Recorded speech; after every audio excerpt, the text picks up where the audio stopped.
Você achou aí que eu não assisti o jogo do Bahia ontem, não, né? Pô, você não falou do Bahia nos últimos jogos no Campeonato Baiano? Falei até, tá? A galera que acompanha aqui o canal, eu falei do jogo contra a Juazeirense. Mas aquele jogo da Juazeirense foi um jogo bem ruim, de modo geral, para se assistir. O gramado horroroso e eu tirei um cochilo durante o jogo, não vou negar.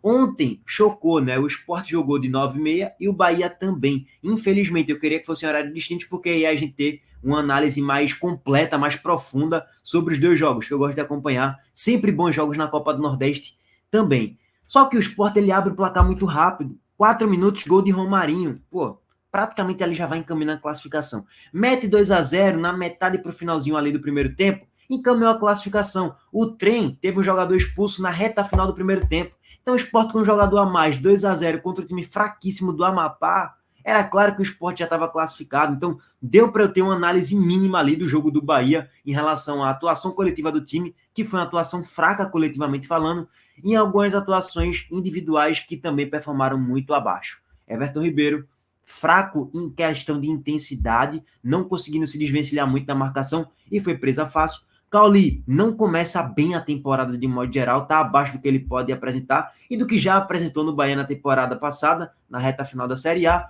Canu foi humilhado, tomou canete, tudo ali na ponta esquerda, e o Marcos Felipe teve que apresentar, teve que aparecer muito durante a partida. Aí vai um ponto de destaque positivo. O Marcos Felipe fez uma ótima partida com boas defesas durante o jogo. Tassiano, muito frio e calculista quando a bola chegou, pum, tapinha por cima do goleiro Matheus Albino, cara a cara, confiante, ele tá lá, chuva, 1-0 para o Bahia. Ademir fez um bom jogo, sofreu um pênalti que a arbitragem não marcou, de forma equivocada. O jogador do CRB dá o carrinho, simplesmente no tornozelo de Ademir. O pênalti para mim foi claro no ao vivo, para todo mundo eu acho que foi claro, menos para o árbitro não marcou o pênalti. O mesmo Ademir que sofreu um pênalti também deixou o próprio Tassiano na cara do gol e o Bahia vai lá e vence.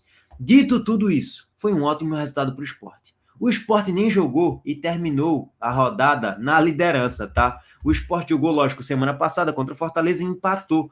E mesmo com empate, você pensava, pô, o Ceará vai vencer do ABC, né? Se o Ceará vence, chegaria a 8 pontos e pegaria essa liderança do Grupo A. O Ceará não venceu. Pô, o Vitória vai vencer do Náutico, né? No Barradão, Náutico Mistão. O Náutico não, o Vitória não vence do Náutico no Barradão. Detalhe que era o Náutico Mistão e o Vitória 100% dos titulares vindo de um 3-2 contra o Bahia.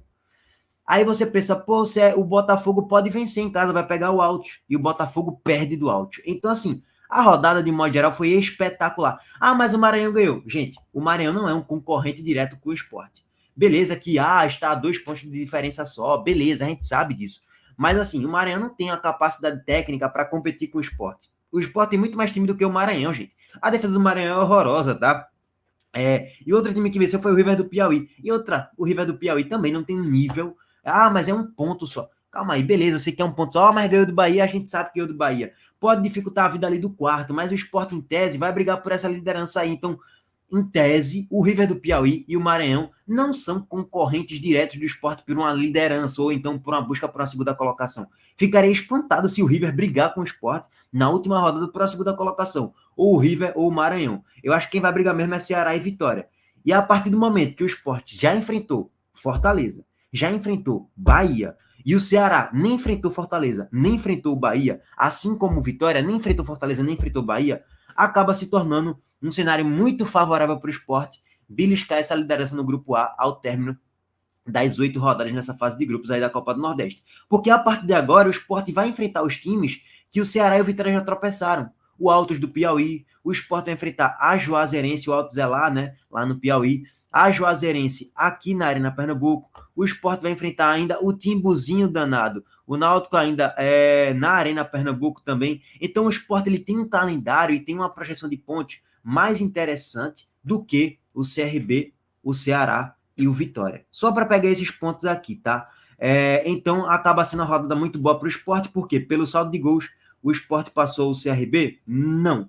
E sim pelo número de gols marcados, tá? O CRB tinha um saldo de 3 antes de começar a rodada. Como ele perdeu, diminuiu o saldo. Foi 1-0 só. Caiu para 2 o saldo de gols. Só que aí, como igualou o Sport, o segundo critério, depois do saldo de gols, é o número de gols marcados. O Sport tem 7 gols e o CRB só tem 4 gols marcados nesse momento do campeonato. Então, foi bom, a gente criou até uma gordurinha aqui para o Vitória de 2 pontos e um pontinho só de diferença para o Ceará, que tropeçou ontem contra o ABC. A gente vai passar os gols para vocês, tá? No grupo B, o Bahia, apesar de não ter praticado um bom futebol ontem, fez um jogo ruim, abaixo de modo geral, tá?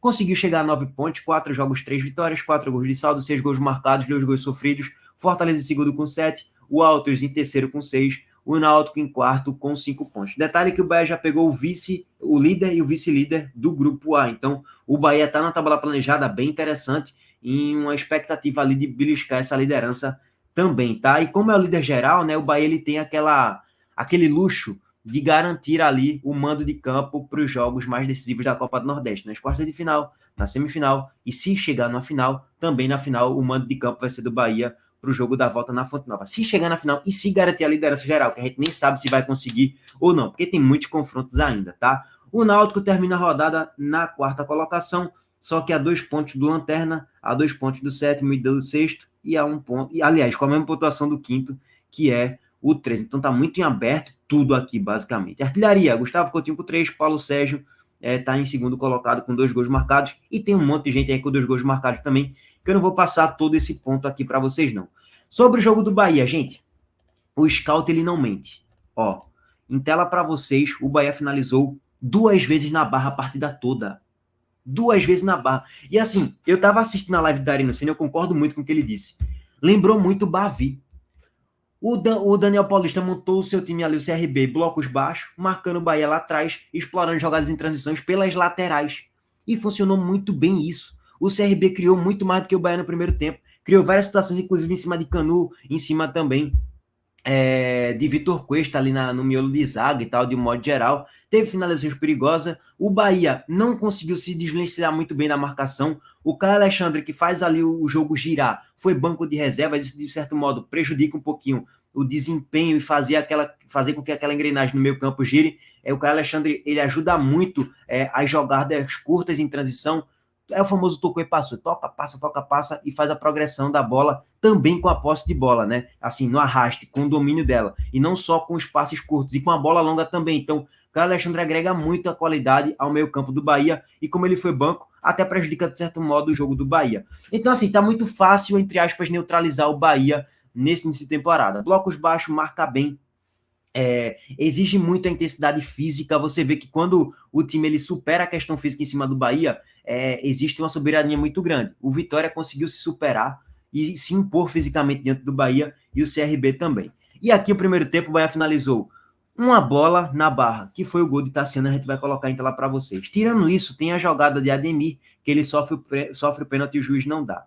Tirando isso, o CRB ameaçou mais, criou um pouquinho mais, e merecia até vencer o primeiro tempo, ou então pelo menos um empate, mas acabou perdendo, foi bom para o esporte, né? E de modo geral, 13 finalizações para o CRB, 4 finalizações do Bahia, 4 na barra do CRB, 2 finalizações que o Bahia conseguiu finalizar na meta do goleiro Albino. Marcos Felipe muito bem avaliado, nota 8.4, de fato fez um ótimo jogo ontem. Cauli muito mal avaliado, 4.5, mal avaliado é porque ele foi muito abaixo de modo geral em relação à maioria.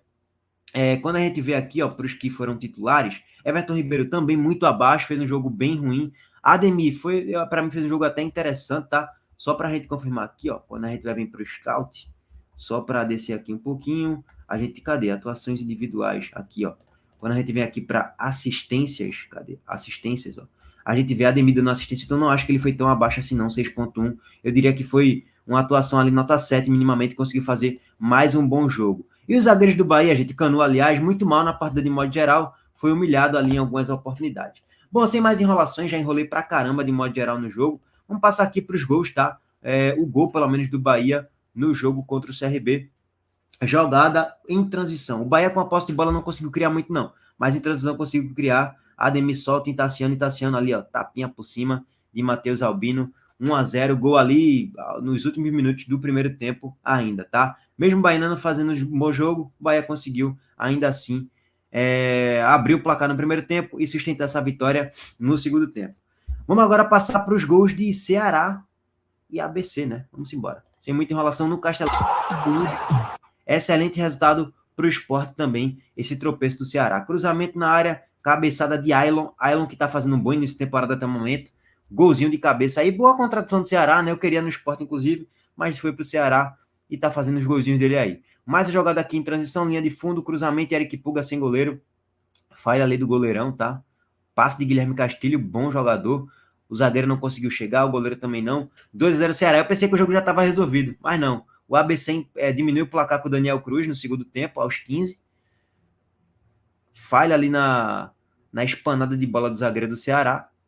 Finalização no cantinho. E o segundo gol, cruzamento na área. Finalização de cabeça. Richard não consegue chegar. E o Eric Varão chega aos 26 minutos para fazer o gol. E o ABC empata a partida. Achei que Richard dava para pegar, tá? Tipo assim, a bola aparentemente não foi tão no canto assim. Dava para Richard fazer uma defesa aqui, tá? Ó, não foi uma cabeçada tão forte assim. Acho que Richard tem uma certa falha nesse gol aí também. Bom, problema não é nosso, problema é do Ceará, que empatou a partida e o Sport terminando na liderança do Grupo A da Copa do Nordeste. Só para passar o compilado geral ali do que eu vi de modo geral, tá? Deixa um like aqui, se inscreva no canal e ative o sininho, a gente tá de volta aí mais tarde. Valeu, gente. Tamo junto.